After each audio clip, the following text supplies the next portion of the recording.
നമസ്കാരം. ആസാദി നൈറ്റ് എഡിഷനിലേക്ക് ഏവർക്കും സ്വാഗതം. നോക്കാം ഇന്നത്തെ പ്രധാനപ്പെട്ട വാർത്തകൾ. വിദ്യാർത്ഥികൾക്കെതിരെ വിഷം തുപ്പൽ, അവസാന പോലീസ് നടപടി. ടി.ജി. മോഹൻദാസ് കസ്റ്റഡിയിൽ. ദേശീയപാതയോരത്ത് വീട് പണിയാൻ 40 മീറ്റർ മാറണം, കച്ചവടത്തിന് 75 മീറ്റർ. സുപ്രീം കോടതി. വൈദ്യുതി വകുപ്പ് തലയിലിട്ട കുരിശെന്ന് സണ്ണി ജോസഫ്. വകുപ്പ് വിഭജനത്തിലെ മുറുമുറുപ്പ് പുറത്ത്. സംസ്ഥാന കർഷക അവാർഡുകൾ പ്രഖ്യാപിച്ചു. കേരകേസരി പുരസ്കാരം കെ സേവ്യറിന്, കെ സാവിത്രി കർഷക തിലകം. പഴശ്ശി അണ്ടർ കനാൽ തകർച്ച, ദുരിതബാധിതർക്ക് അടിയന്തര നഷ്ടപരിഹാരം നൽകണം.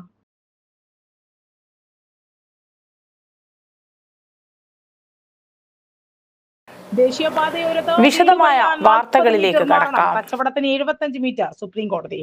ദേശീയപാതയുടെ നടുക്കു നിന്നും 40 മീറ്ററിനുള്ളിൽ വീടിനും 75 മീറ്ററിനുള്ളിൽ കച്ചവട സ്ഥലങ്ങൾക്കും അനുമതി നൽകരുതെന്ന സുപ്രീം കോടതിയുടെ ഇടക്കാല ഉത്തരവിൽ ആശങ്ക.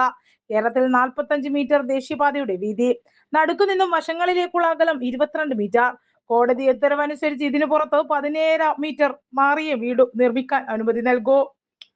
കച്ചവട സ്ഥാപനങ്ങൾക്ക് 52 മീറ്റർ അകലം വേണ്ടിവരും. പുതിയ സ്ഥാപനങ്ങൾക്ക് ലൈസൻസ് നൽകുമ്പോഴും നിലവിലെ ലൈസൻസ് പുതുക്കുമ്പോഴും ബാധകമാകുന്ന വിധത്തിലാണ് വീതി. ഏപ്രിൽ 26-നാണ് ഇത് സംബന്ധിച്ച ഇടക്കാല വിധി ഉണ്ടായത്.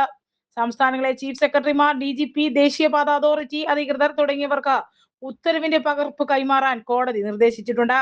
ആക്ഷേപമുണ്ടെങ്കിൽ നൽകാനും ബന്ധപ്പെട്ടവരോട് നിർദ്ദേശിച്ചിരുന്നു.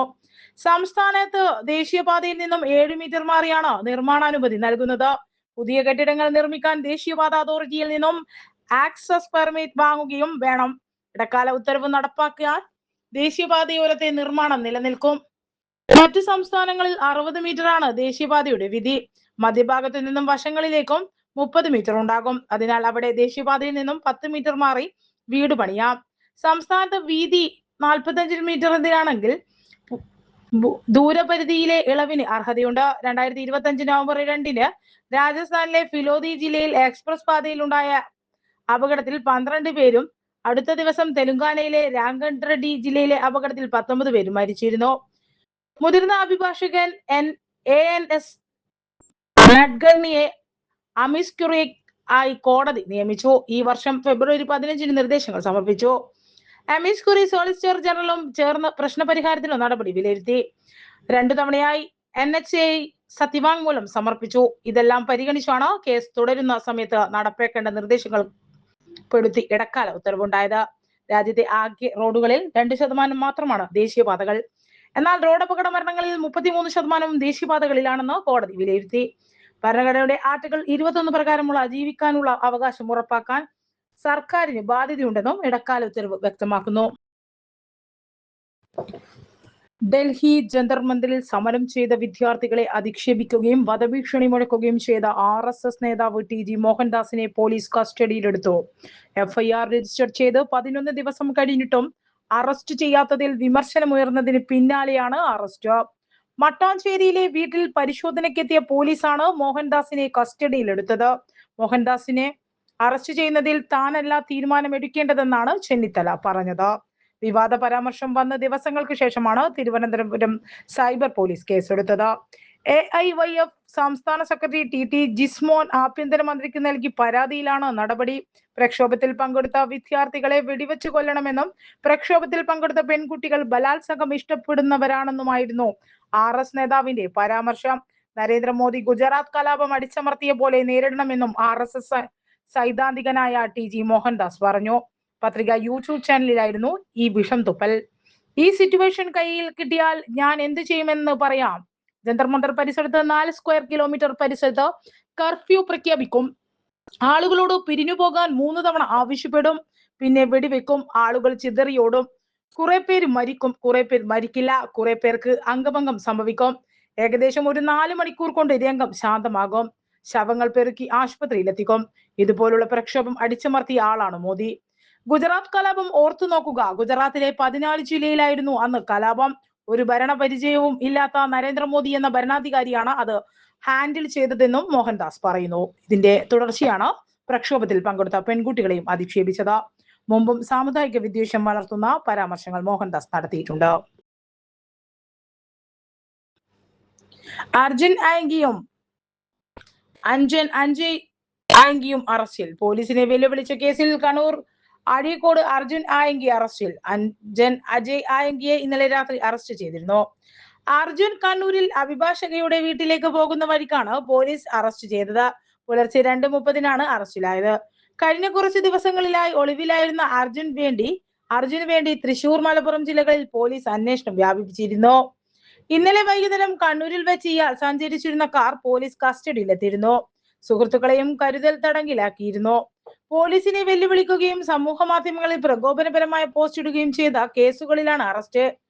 അർജുൻ ആയങ്കിയുടെ ഇളയ സഹോദരൻ അജയ് ആയങ്കിയെ കോഴിക്കോട് നടക്കാവ് പോലീസാണ് പിടികൂടിയത്. ഒളിവിൽ കഴിയുമ്പോൾ അർജുൻ ആയങ്കിക്ക് സാമ്പത്തിക സഹായം നൽകിയതിനും പോലീസിനെ വെല്ലുവിളിക്കുന്ന തരത്തിലുള്ള സോഷ്യൽ മീഡിയ പോസ്റ്റുകൾക്ക് പിന്നിൽ പ്രവർത്തിച്ചതിനുമാണ് നടപടി. ശനിയാഴ്ച രാത്രി 12 മണിയോടെ കോഴിക്കോട് നടക്കാവ് ഭാഗത്തുള്ള ഒരു സ്വകാര്യ സ്ഥാപനത്തിന് മുന്നിൽ വെച്ചാണ് അജയ് പോലീസ് പിടിയിലാകുന്നത്. അർജുൻ ആയങ്കിയുടെ ബാങ്ക് അക്കൗണ്ടുകൾ പോലീസ് ഫ്രീസ് ചെയ്തിരുന്നു. തുടർന്ന് കേസ് നടത്തുന്നതിന് ആവശ്യമായ പണം സ്വരൂപിക്കാൻ അജയുടെ അക്കൗണ്ടാണ് പ്രയോഗിച്ചിരുന്നത്. സോഷ്യൽ മീഡിയ വഴി ക്രൗഡ് ഫണ്ടിംഗ് നടത്തി പണം ശേഖരിക്കാനായി സ്വന്തം പേരിലുള്ള QR കോഡ് സ്കാനർ ഇയാൾ പ്രചരിപ്പിച്ചു. ഇത്തരത്തിൽ സമാഹരിച്ച പണം ഉപയോഗിച്ചാണ് അർജുൻ ആയങ്കിയുടെ അഭിഭാഷകർക്കുള്ള ഫീസും മറ്റ് ഒളിവ് ജീവിത ചെലവുകളും വഹിച്ചിരുന്നത്. അർജുൻ ആയങ്കി ഒളിവിലിരിക്കുമ്പോൾ സോഷ്യൽ മീഡിയയിൽ പങ്കുവച്ചിരുന്ന പ്രകോപനപരമായ പോസ്റ്റുകൾക്ക് പിന്നിലും അജയുടെ സഹായം ഉണ്ടായിരുന്നതായി പോലീസ് വ്യക്തമാക്കുന്നു. അർജുന്റെ ഡിജിറ്റൽ സാന്നിധ്യം നിലനിർത്തുന്നതിനും പോലീസിനെതിരെയുമുള്ള കുറിപ്പുകൾ സമൂഹ മാധ്യമങ്ങൾ എത്തിക്കുന്നതിനും അജയ് വലിയ രീതിയിൽ സഹായിച്ചിരുന്നുവെന്നും കണ്ടെത്തലുകളുണ്ട്. എറണാകുളം പോലീസിന് ലഭിച്ച രഹസ്യ വിവരത്തിന്റെ അടിസ്ഥാനത്തിൽ കോഴിക്കോട് നടത്തിയ തെരച്ചിലിലാണ് അജയ് പിടിയിലായത്. ഭാരതീയ ന്യായ സംഹിത 170 പ്രകാരമുള്ള വകുപ്പുകൾ ചുമത്തിയാണ് അജയ്ക്കെതിരെ കേസ് രജിസ്റ്റർ ചെയ്തിരിക്കുന്നത്. അജയെ പിടികൂടി അറസ്റ്റ് രേഖപ്പെടുത്തിയതിന് പിന്നാലെയാണ് കണ്ണൂരിൽ നിന്നും അർജുൻ ആയങ്കിയെ പിടികൂടാൻ പോലീസിന് സാധിച്ചത്. അറസ്റ്റിലായ അജയെ പുലർച്ചെയോടെ കോഴിക്കോട് ബീച്ച് ആശുപത്രിയിൽ എത്തിച്ച് വൈദ്യപരിശോധനയ്ക്ക് വിധേയനാക്കി. കൂത്തുപറമ്പ് മജിസ്ട്രേറ്റിന് മുന്നിൽ ഹാജരാക്കിയ അർജുനെ റിമാൻഡ് ചെയ്ത് അജയെ സ്റ്റേഷൻ ജാമ്യത്തിൽ വിട്ടു. അജയ് ആയങ്കിയെ ജാമ്യത്തിലെടുക്കാനെത്തിയയാളെ കസ്റ്റഡിയിലെടുത്തു. ഗുണ്ടാ നേതാവെന്ന് പോലീസ്. അർജുൻ ആയങ്കിയുടെ ഇളയ സഹോദരൻ അജയ് ആയങ്കിയെ ജാമ്യത്തിലെടുക്കാനെത്തിയയാളെ പോലീസ് കസ്റ്റഡിയിലെടുത്തു. നിരവധി കേസുകളിൽ പ്രതിയായ മാലപ്പറമ്പ് സ്വദേശിയായ ഐനിഷ് എന്നയാളെയാണ് പോലീസ് കരുതൽ തടങ്കിലെടുത്തത്. അജയെ സ്റ്റേഷൻ ജാമ്യത്തിലെടുക്കാൻ എത്തിയതായിരുന്നു ഇയാൾ. അജയ് ആയങ്കിയെ ജാമ്യത്തിലെടുക്കുന്നതിന് രണ്ടുപേരുടെ ആൾജാമ്യം ആവശ്യമായിരുന്നു. ഇതിനാണ് ഐനിഷും മറ്റൊരാളും നടക്കാവ് പോലീസ് സ്റ്റേഷനിലെത്തിയത്. എന്നാൽ ഐനിഷിനെതിരെ വധശ്രമമടക്കമുള്ള കേസുണ്ടെന്ന് മനസ്സിലായതോടെ പോലീസ് ഇയാളുടെ ക്രിമിനൽ പശ്ചാത്തലം പരിശോധിക്കണമെന്ന് വ്യക്തമാക്കിയിരുന്നു. വാറണ്ടോ മറ്റു നിയമ നടപടികളോ ഇല്ലെന്ന് ബോധ്യപ്പെട്ടാൽ ഇയാളെ കസ്റ്റഡിയിൽ നിന്ന് മോചിപ്പിക്കുമെന്ന് പോലീസ് വ്യക്തമാക്കി. ഐനിഷ് ജാമ്യം നൽകാൻ സാധിക്കില്ലെന്ന് ബോധ്യമായതോടെ അജയുടെ മറ്റൊരു സഹോദരനായ അഖിൽ ആയങ്കി സ്റ്റേഷനിലെത്തി ജാമ്യം നിൽക്കുകയായിരുന്നു. സ്റ്റേഷന് പുറത്തെത്തിയ അഖിൽ മാധ്യമപ്രവർത്തകരോട് തട്ടിക്കയറി.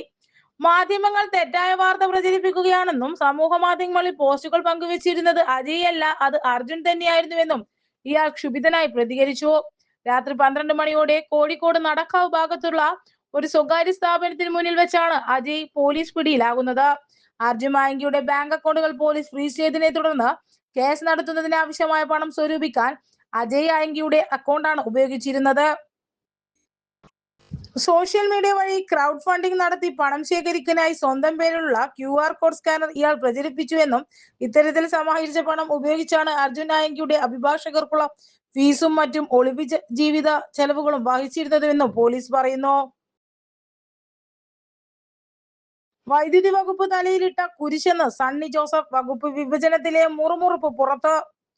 വൈദ്യുതി വകുപ്പ് തലയിലിട്ട കുരിശാണെന്ന് മന്ത്രി സണ്ണി ജോസഫ്. സുപ്രധാന വകുപ്പ് ലഭിക്കുന്ന പ്രതീക്ഷ പാടെ തകർന്നുള്ള സണ്ണി ജോസഫിന്റെ അസ്വസ്ഥതയും വകുപ്പ് വിഭജനത്തിലെ കോൺഗ്രസിനകത്തെ മുറുമുറുപ്പുമാണ് ഇപ്പോൾ പുറത്തു വരുന്നത്. UDF സർക്കാരിന്റെ സത്യപ്രതിജ്ഞയ്ക്ക് ശേഷം വകുപ്പുകൾ സംബന്ധിച്ച ഔദ്യോഗിക വിജ്ഞാപനം ഇറങ്ങുമെന്നായിരുന്നു പ്രഖ്യാപനം. എന്നാൽ കോൺഗ്രസിലെ തമ്മിലടിയും പ്രധാന ഘടകകക്ഷിയായ മുസ്ലിം ലീഗിന്റെ കടുത്ത നിലപാടുകളും പ്രതിസന്ധിയിലേക്ക് തള്ളിവിട്ടിരുന്നു.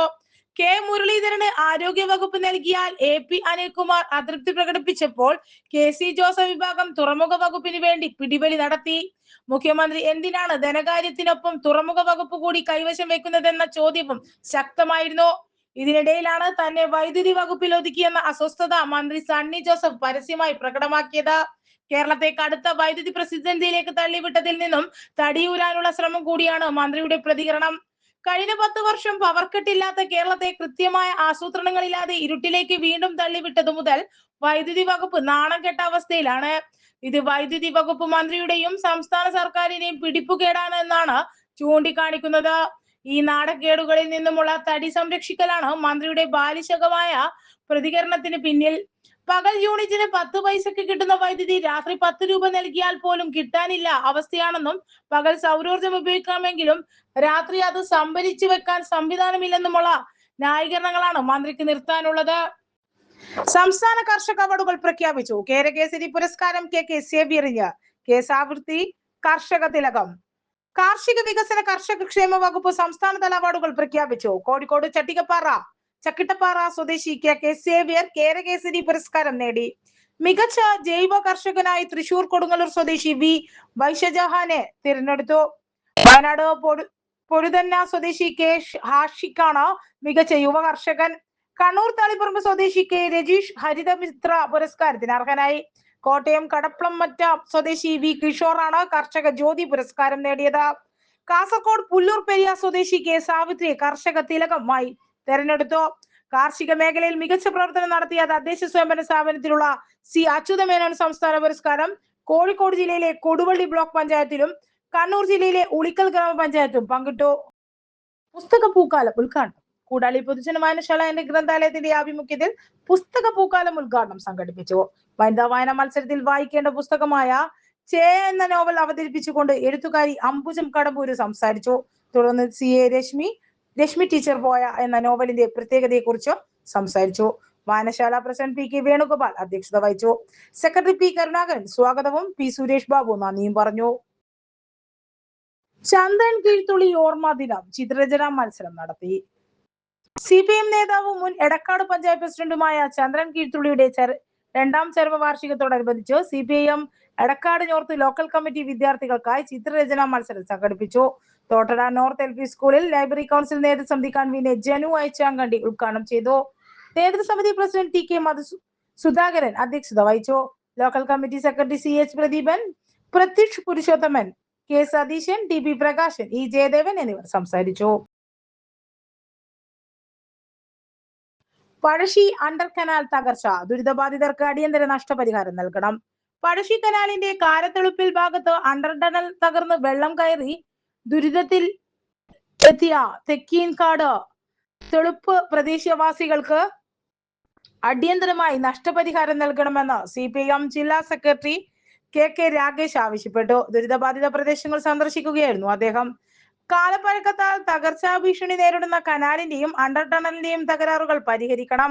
60 വർഷത്തിലേറെ പഴക്കമുള്ള പഴശ്ശി കനാലിന്റെ പ്രധാന കനാലിൽ തെളുപ്പ് ഭാഗത്ത് മൂന്നിടത്ത് തകർച്ചാ ഭീഷണി ചോർച്ചയും നിലനിൽക്കുന്നുണ്ട്. ഈ ഭാഗങ്ങളിൽ സമീപത്തായാണ് മുമ്പും ഇപ്പോഴും കനാൽ തകർന്നത്. ചോർച്ചാ ഭീഷണി നിലനിൽക്കുന്ന ഇടങ്ങളിൽ ആവശ്യമായ സുരക്ഷാ സംവിധാനങ്ങൾ ഏർപ്പെടുത്തണമെന്നും KK രാഗേഷ് പറഞ്ഞു.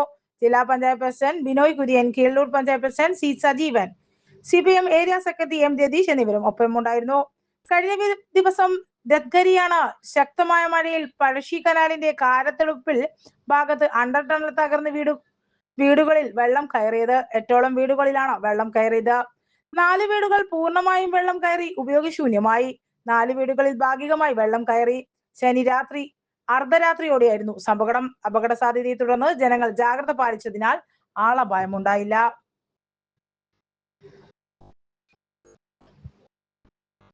കർക്കിടവാവ് ബലിതർപ്പണം നടത്താൻ പയ്യാമ്പലം കടൽത്തീരത്ത് IRPC സൗകര്യമൊരുക്കും. ഓഗസ്റ്റ് 12 കർക്കിടവാവ് ബലിതർപ്പണം നടത്താൻ പയ്യാമ്പലം കടൽ തീരത്തെത്തുന്ന വിശ്വാസികൾക്ക് ലഘുഭക്ഷണം ഉൾപ്പെടെയുള്ള സൗകര്യം ആതുര ശുശ്രൂഷ രംഗത്തെ നിറസാന്നിധ്യമായ IRPCയും ടെമ്പിൾ കോർഡിനേഷൻ കമ്മിറ്റിയും സംയുക്തമായി ഒരുക്കുന്നു. ഒപ്പം ക്ഷേത്ര വിശ്വാസ രംഗത്ത് സജീവമായി പ്രവർത്തിക്കുന്ന ക്ഷേത്ര പൂജാ രംഗത്ത് നിരവധി വിശ്വാസികൾക്ക് അറിവ് പകർന്ന കോഴിക്കോട് ആസ്ഥാനമായി പ്രവർത്തിക്കുന്ന ശ്രേഷ്ഠാചാര്യ സഭയുടെ സഹകരണത്തോടെ ബലിതർപ്പണത്തിനുള്ള വിശാലമായ സൗകര്യവും ഒരുക്കുന്നു. രാവിലെ 5 മണി മുതൽ ബലികർമ്മ ചടങ്ങുകൾ ആരംഭിക്കും. വിശദ വിവരങ്ങൾക്ക് 9447314898 9895382501 9895260046 എന്നതിൽ ബന്ധപ്പെടുക. നീന്തൽ പരിശീലനം കൂടാളി കുമ്പം ശ്രീനാരായണ വായനശാലയുടെ ആഭിമുഖ്യത്തിൽ നീന്തൽ പരിശീലനം ആരംഭിച്ചു. പൂവത്തൂർ അമ്പലക്കുളത്തിൽ വെച്ച് നടക്കുന്ന പരിശീലനത്തിന്റെ ഉദ്ഘാടനം കൂടാളി ഗ്രാമപഞ്ചായത്ത് മെമ്പർ ശ്രീ പി അമൽ നിർവഹിച്ചു. വായനശാല പ്രസിഡന്റ് ശ്രീ പി രാഘവൻ അധ്യക്ഷത വഹിച്ചു. Retired honorary lieutenant P Balakrishnan, Santhosh എന്നിവർ പരിശീലനത്തിന് നേതൃത്വം നൽകി. വായനശാല സെക്രട്ടറി എം സോമൻ മാസ്റ്റർ സ്വാഗതവും അജയ്കുമാർ മാസ്റ്റർ നന്ദിയും പറഞ്ഞു.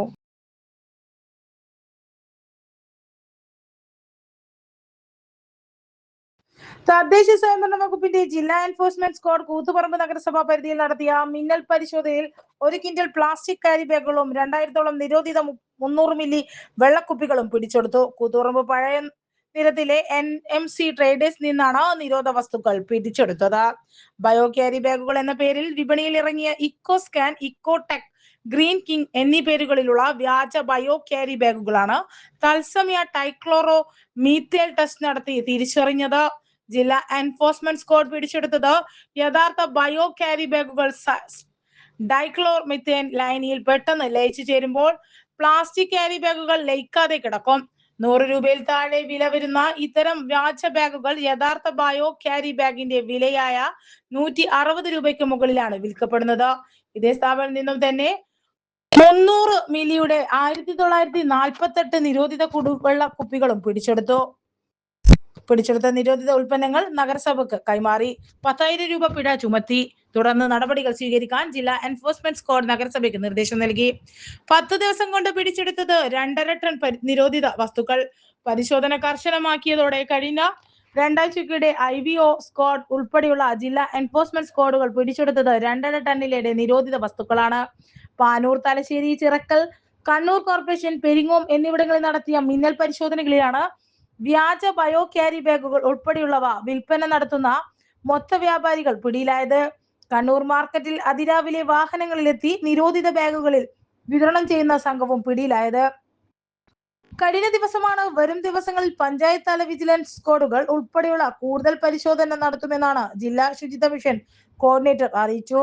ഇതോടെ ഇന്നത്തെ ആസാദി വാർത്തകൾ ഇവിടെ അവസാനിക്കുകയാണ്. അടുത്ത വാർത്താ ബുള്ളറ്റിൻ നാളെ രാത്രി. നാളെ വീണ്ടും കാണാം. നന്ദി, നമസ്കാരം.